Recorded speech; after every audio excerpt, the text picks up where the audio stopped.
So we have a new item on Big Bad Toy Store. It's Getter Robo Armageddon Carbotix Black Getter. So it's a new Carbotix figure. And this is Getter Robo 1. No, I'm sorry. This is following the highly regarded Getter Robo 1.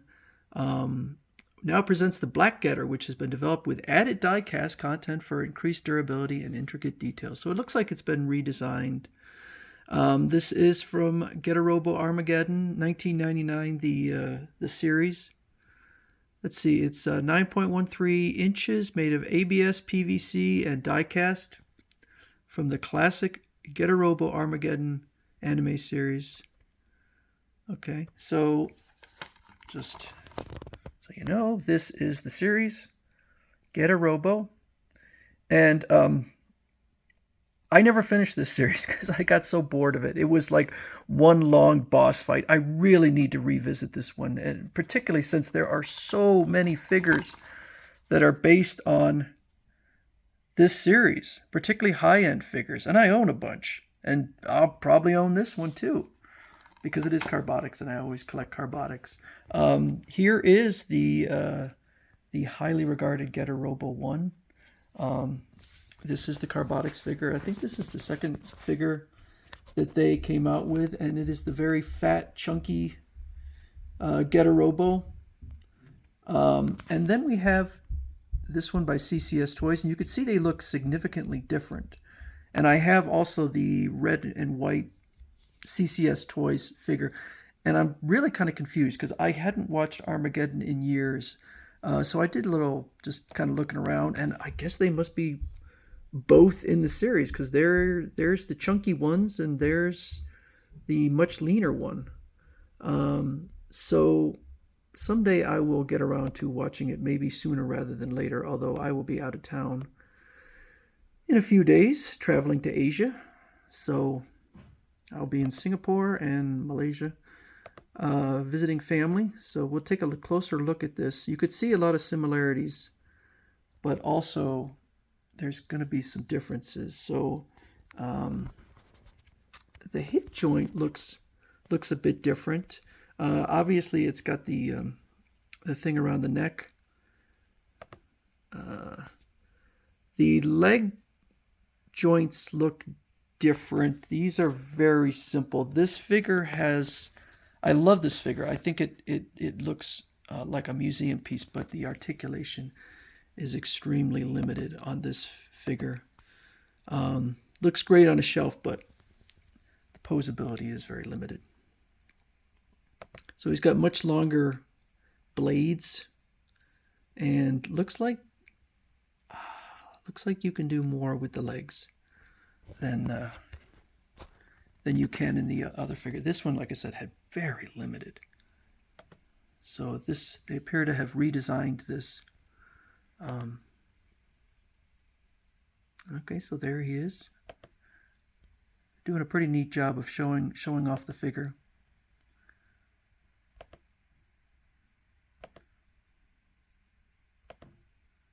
Flying. Carbotix does a really good job. Blitzway and 5 Pro Studio. So the knees definitely look a lot different. They have barely any articulation in this one. He's got his axes. A little more posing.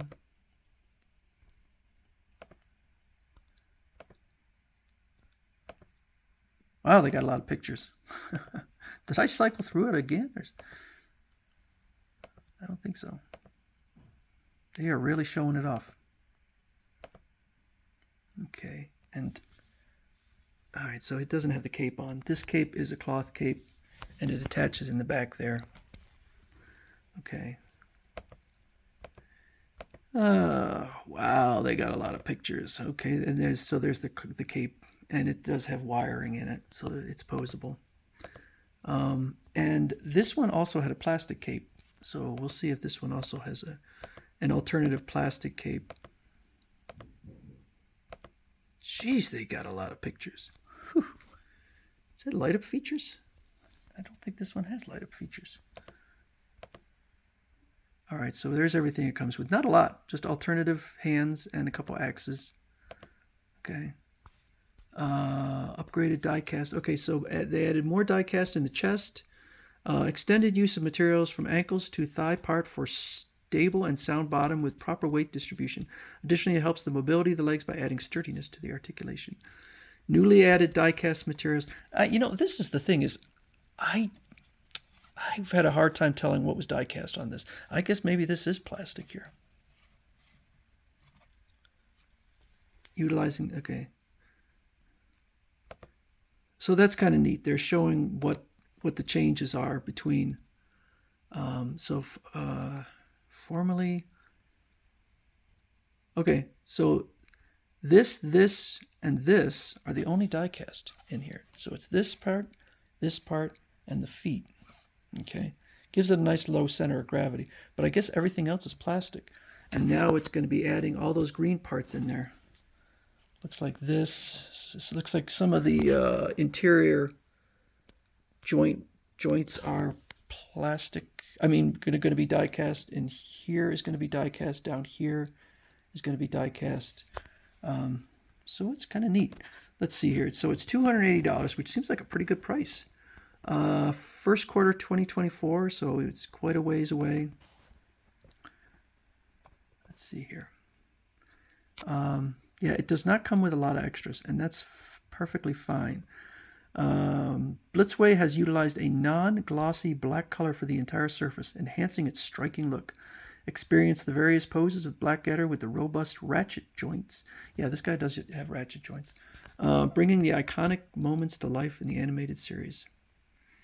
Okay, so this looks like a really interesting figure, and that's a pretty good price, I think. I'm more used to paying an upwards of $400 for some of these figures, so $270, $280 is kind of a blessing for me. So yeah, if you are a fan of Getter Robo or Getter Robo Armageddon or Black Getter Robo or Carbotix, this looks like a great figure to get.